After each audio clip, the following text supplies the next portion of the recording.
The 5 decluttering tips I'm sharing with you today will help you to declutter faster without getting overwhelmed. And I know all of these tips work because I've used them in my own home, also decluttering with my friends, family, and with my mom. And I have some special tips to share with you on what to avoid so you don't get overwhelmed in the decluttering process. Welcome to my closet. For tip number 1, I'm going to be using my clothing as the example, but what it is to ask yourself 4 simple questions when you're getting hung up on what to declutter or what to keep. Here is a really good example. I've had this hanging in my closet for a while now. I've been debating whether I should keep it, whether I should declutter it. So here are 4 questions that I would ask myself on whether I should keep this or get rid of it. It's going to help me simplify this process and make it a little bit faster. Do I use this? So that could be as simple as, do I wear this because it's clothing? And I'm going to be honest, I have not worn this in over a year. Do I like this? Again, if I'm being completely honest with myself, the last time I wore it, I found it to be a little bit annoying. Does it fit? It is a little bit big now. I have lost a little bit of weight in the last few months, and now it is slightly too large for me. Do I need it? So is this an item that if I got rid of it, I would not have anything to wear? And that answer is definitely no, because I think it's time I start going through my wardrobe and decluttering the items I don't really need. So all those questions being answered, I think it's a clear no to keeping this. You could see where these questions could easily be altered to anything that you want to declutter. So even if it's like, does it fit? It could be, does it fit your style of your home? Or does it actually physically fit into your living room or fit into your kitchen? So you can alter these questions and customize them to the items that you are trying to declutter. I'm excited to share an unconventional tip that really helps with the decluttering process, but first, let's get to the next tip, which is to be prepared before you start decluttering. And this could be as simple as getting a bag for all the donations to go into or a box. You're also going to want to set aside some time, even if it's only 10 minutes, make sure you plan for those 10 minutes to try to be uninterrupted, where you could focus on one small area to be decluttered, and also being mentally prepared. I don't think a lot of people talk about this. I feel if I am not in the right mood to be decluttering, if I'm tired or having a bad day, then it's not the time to start decluttering. I just find I can get overwhelmed really easily and it just never seems to go right. Maybe I will even hold on to things that I would normally declutter because I'm just not in the right mind space.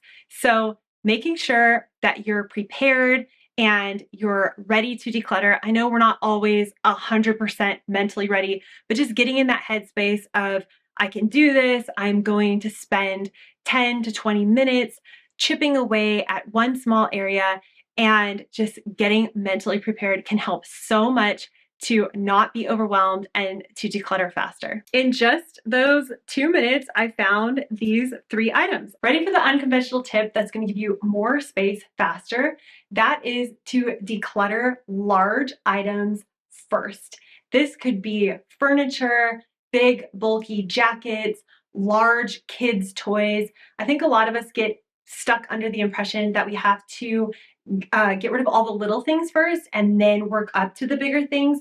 But if you think about it, it's actually way quicker to declutter a large item because you're only removing that one item rather than going through hundreds of little tchotchkes in a drawer and digging into closets. You're also going to be freeing up more space a lot faster. So you're going to see a quicker return on your investment of time, and your home is going to feel clutter-free a lot quicker as well. So think about getting rid of the big bulky items quicker than you normally would, and see if you feel different in the decluttering process and if it feels like it's going a lot faster. If you're finding these tips helpful, make sure you hit the subscribe button to join my channel, and also leave me a comment with any decluttering tips that you can share with our community. Take out the items that you know you want to keep first, then that simplifies what's left for you to decide what you want to keep and what you want to get rid of.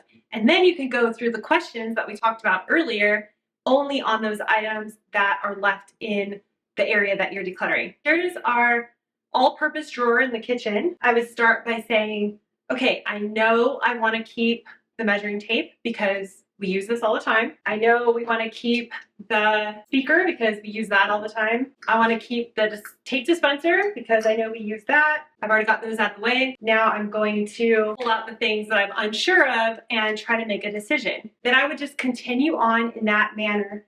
But the real tip is just removing the things you know you want to keep first. And then that just simplifies going through everything else. One of the major benefits of decluttering and simplifying my life, it has given me more time to focus on things that I really want to learn. And that brings me to today's sponsor, Skillshare. It's the largest online learning community for creatives. Skillshare has thousands of creative classes in countless categories, ranging from beginner to advanced. The classes are led by industry experts across film, illustration, design, freelance, productivity, and more. Skillshare can help you take your career, skills, hobbies, passions, or side hustles to the next level. With a learn by doing approach to teaching, you can actually get feedback from the community. There is also a home and lifestyle category where there are classes on digital decluttering, cooking like a chef, how to organize your home effectively, and so much more. I've been wanting to get better at editing and video creation, so I have been taking the class by Ali Abdal, and I find it so interesting, and I've already been learning so many new skills. The first 500 people to use my link in the description will receive a 1-month free trial of Skillshare. Get started today. Another tip to declutter faster is to focus on those high traffic areas. This could be your kitchen, bathroom, entryway. It's different for everyone's home, but I would focus on those places first, and then you will see a quicker return on your investment of time because those places will be easier to use. And you can also focus within those high traffic areas on the most used spots. So for instance, the countertop, if you can declutter that first, then you're going to see a huge improvement very quickly, and that will help you to be hopefully inspired to continue on the decluttering process and move further into your home, into those areas that are a lot more difficult to declutter. And if it's not a specific area in your home, it could just be a specific problem. So I know when I first started decluttering, one of my biggest frustrations was the kids' toys that were scattered in our living room, in their bedrooms. I had them in our dining area. It was just all over the place. So by tackling that one problem, I was able to focus more. I was able to declutter and solve the problem a lot faster without getting overwhelmed by just focusing on that one specific problem area. Now it's time for some bonus tips to keep you from getting overwhelmed when you are decluttering. And I know these all work because I use them all the time.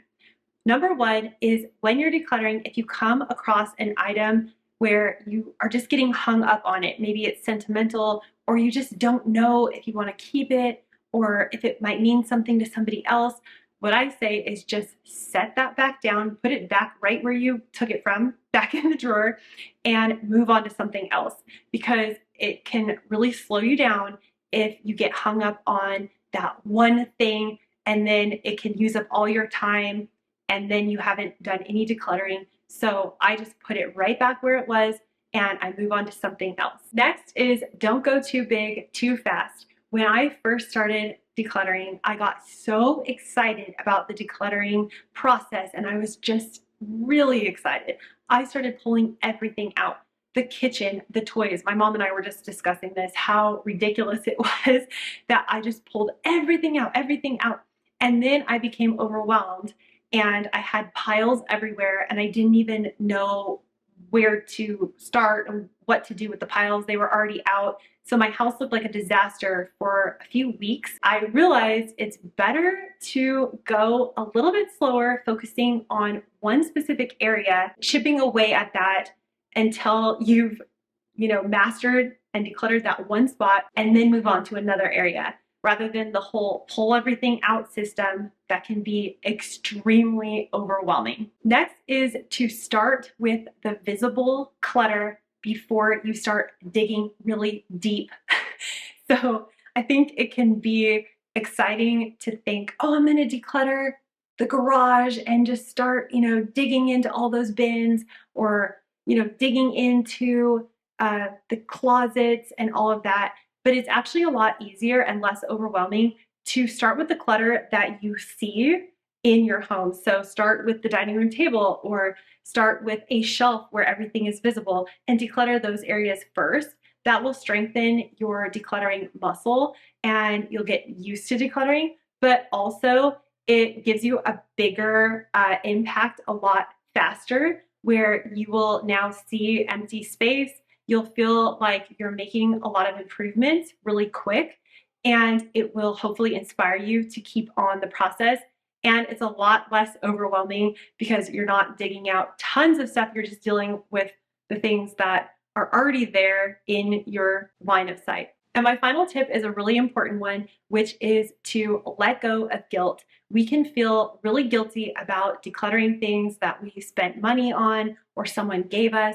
But in all honesty, it is worth our sanity to get rid of these things that are clogging up our homes and making us feel stressed out. I have a quick story. When my son decided to take karate back when he was 4 years old, we bought the big bag of karate stuff for like $200.